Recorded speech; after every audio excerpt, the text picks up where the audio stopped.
કુંવરજીભાઈ, આપે કહ્યું કે કેટલાક લોકો કોળી સમાજને તોડવા માગે છે, કોળી સમાજને ગેરમાર્ગે દોરે છે. આપે એમ પણ કહ્યું કે અખિલ ભારતીય કોળી સમાજના અધ્યક્ષને જે બોડી બની છે પ્રદેશની પણ એ ગેરકાયદેસર છે. શું કારણ તમારે આ પ્રકારનું નિવેદન આપવું પડ્યું અને કોણ એ લોકો છે જે ગેરકાયદેસર પ્રમુખ બન્યા છે અથવા તો સમાજને તોડવા માગે છે? વિવાદ છે શું?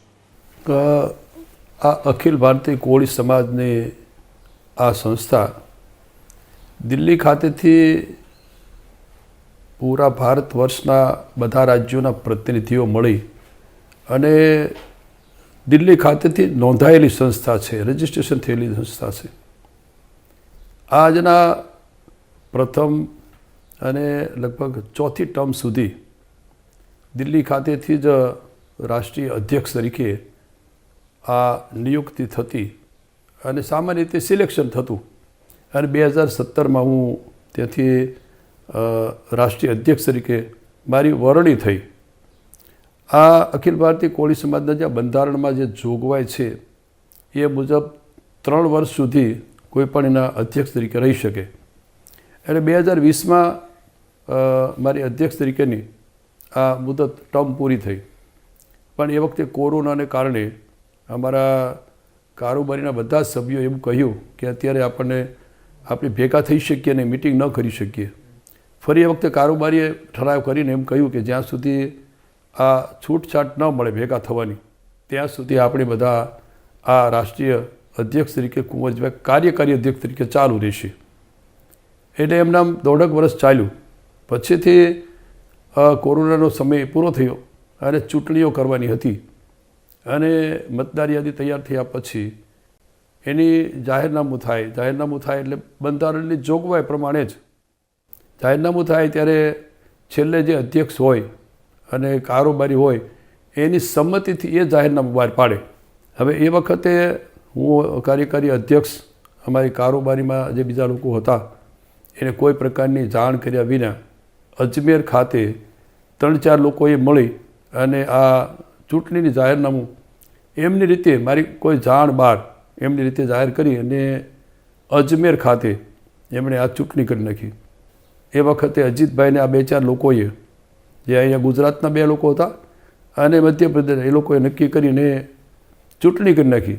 મતદાર યાદી તો કોઈ પ્રસિદ્ધ કરી નહોતી અને ચૂંટણીમાં એ વખતે સુરતમાંથી ભાઈ અજીતભાઈને જાહેર કરી દીધા. હવે એ વખતે આ બધું અનલીગલી થયું, બંધારણની જોગવાઈઓ બહાર જઈને.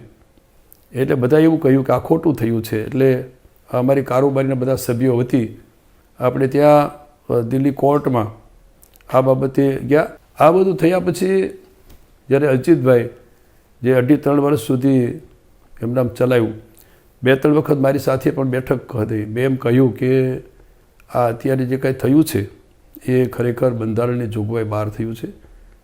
એટલે અત્યારે જે બોર્ડ છે સામેનું એ કહે છે કે અમે પ્રમુખ છીએ, એ ખરેખર આ આખું પ્રકરણ છે અત્યારે કોર્ટમાં છે અને બંધારણમાં, આ ટ્રસ્ટના બંધારણમાં જે જોગવાઈઓ છે એ મુજબ એનું ઇલેક્શન થયું જ નથી.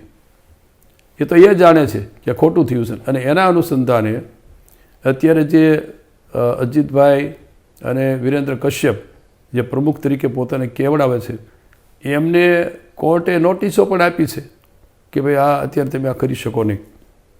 આ બધું ચાલે છે અને એના કારણે આ નીચેના ભાગમાંથી પછી બધું વિરેન્દ્ર કશ્યપ જે અત્યારે રાષ્ટ્રીય અધ્યક્ષ તરીકે કેવડાવે છે એમણે અહીંયા ગુજરાતમાં આવીને 2-3 નિમણૂકો કરવા માંડી ગયા.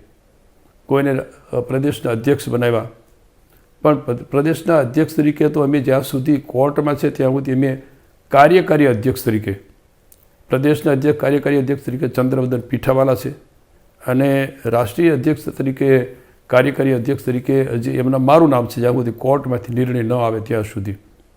એટલે આના અનુસંધાને આ બધો થોડો વિવાદ ચાલે છે. એટલે આપણે 2 વખત કહ્યું કે તમે આ ખોટો ક્યાંક સમાજમાં વિવાદ થાય અને એને કારણે સમાજમાં અસંતોષ ઊભો થાય. એટલે આપણે જે ખરેખર રાષ્ટ્રીય બંધારણની જોગવાઈ મુજબ આપણે ચૂંટણીઓ કરીએ. હવે સામે થોડા લોકો જે કશ્યપ એને કશું લાગે વળગે નહીં એવા લોકોએ આ ગુજરાતમાં પણ ક્યાંક ક્યાંક આવા મિટિંગો બોલાવી અને અખિલ ભારતીય કોળી સમાજના નામે આ બધું ચલાવે છે. એના અનુસંધાને એમને આ સુરત ખાતે ગયા રવિવારે મેં બધા મળ્યા હતા અને એમાં લગભગ 7 રાજ્યોના પ્રતિનિધિઓ પણ આવ્યા હતા અને મેં ગુજરાતની અંદરથી લગભગ 11 જિલ્લાના પ્રતિનિધિઓ હતા. બધા એવું નક્કી કર્યું કે જ્યાં સુધી કાં તો આ લોકો જે કરી રહ્યા છે ખોટું કરી રહ્યા છે એને રોકવા જોઈએ, કે જે 2-5 લોકો છે સમાજને તોડવાનો પ્રયાસ કરી રહ્યા છે ને એને કારણે સમાજમાં નુકસાન થાય છે.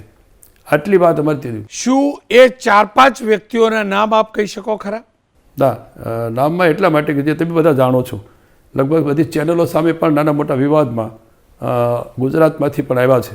કુંવરજીભાઈ, આપ એમ કહેવા માગો છો કે હીરાભાઈ સોલંકીને જે પ્રદેશ અધ્યક્ષ બનાવાયા અખિલ ભારતીય કોળી સમાજના, એ ગેરકાયદેસર છે, ગેરબંધારણીય છે સમાજ પ્રમાણે, સંગઠન પ્રમાણે. સાથે જ તાજેતરમાં રાષ્ટ્રીય યુવા અધ્યક્ષ ધારાસભ્ય કનુભાઈને બનાવવામાં આવ્યા, એ પણ ગેરબંધારણીય છે, એવું કહેવા માગો છો આપ? એ નિયુક્તિઓને ગેરબંધારણીય ગણવા માગો છો? હા, ચોક્કસ. એટલા માટે ગણી શકાય કે આખું પ્રકરણ જ અત્યારે ત્યાં કોર્ટ, દિલ્હી કોર્ટ ખાતે છે. જ્યાં સુધી જેનો નિર્ણય ન થાય ત્યાં સુધી જે કંઈ આ ચલાવી રહ્યા છે એ બિનકાયદે. એવું આ રાષ્ટ્રીય આ બંધારણ છે, અખિલ ભારતીય કોળી સમાજનું બંધારણ છે, એમાં એવી જોગવાઈ છે જ નહીં. મેં જ્યારે આ કરી હતી યુવા અને મહિલાઓની, પણ એ આ મુખ્ય સંગઠનને અનુસંધાને કરેલી છે. એટલે જે ત્યાં અત્યારે યુવાઓની અધ્યક્ષની નિમણૂક થઈ છે, ત્યારે અધ્યક્ષ જ જે બંધારણની બહાર જેની નિમણૂક થઈ હોય તો પછી યુવા અધ્યક્ષ પણ એ જ પ્રમાણે હોય, સ્વાભાવિક છે. કુંવરજીભાઈ, જે બેઠકની અંદર ધારાસભ્ય કનુભાઈ પટેલ, હીરાભાઈ સોલંકી પણ ઉપસ્થિત હતા, કોળી સમાજના અન્ય સામાજિક અને રાજકીય નેતાઓ પણ ઉપસ્થિત હતા, આપ એમ કહેવા માગો છો એક કાર્યક્રમ જે અખિલ ભારતીય કોળી સમાજ જે મૂળ સંગઠન છે એના બંધારણથી વિપરીત થયો અને તેમાં થયેલી જાહેરાતો ગેરબંધારણીય હતી, હીરાભાઈ પણ જેમાં ઉપસ્થિત રહ્યા, બધું ગેરકાયદેસર હતું, એમ કહેવા માગો છો? હા, ચોક્કસ. જે રાષ્ટ્રીય બંધારણ ખુલ્લું છે, અમારી પાસે નહીં, ખુલ્લું એ પણ વાંચી શકે છે. અને જે અજમેરમાં ચૂંટણી થઈ ત્યાર પછીની જે ચૂંટણીઓની સિલેક્શન થયું, એ સિલેક્શન અને ઇલેક્શન બંને જે બંધારણમાં જોગવાઈ છે એ પ્રમાણે અત્યાર સુધીમાં છેલ્લા વર્ષોમાં જે અમે અજમેરમાં થયા પછીથી થયું જ નથી. જે થયું છે એ બંધારણની પાર જઈને થયું છે, એની ઉપરવટ જઈને થયું બધું જ, અને એટલા માટે અનલીગલી છે. જુઓ, કેમ કે આપ પણ બીજેપી સાથે જોડાયા છો, હીરાભાઈ પણ બીજેપી સાથે જોડાયા છે, કનુભાઈ પણ બીજેપી સાથે જોડાયા છે. જો કે આ મુદ્દો બીજેપી કે કોંગ્રેસ કે આમ આદમી પાર્ટીનો નથી, રાજકીય નથી, આ મુદ્દો સામાજિક છે, કોળી સમાજના સંગઠનનો છે. પણ કેમ કે આપ તમામ એક જ પક્ષ સાથે જોડાયેલા છો, ત્યારે તમારી હીરાભાઈ સાથે, કનુભાઈ સાથે, કોઈની સાથે આ મુદ્દે વાત થઈ ખરી? ના, અગાઉ વાત થયેલી હતી.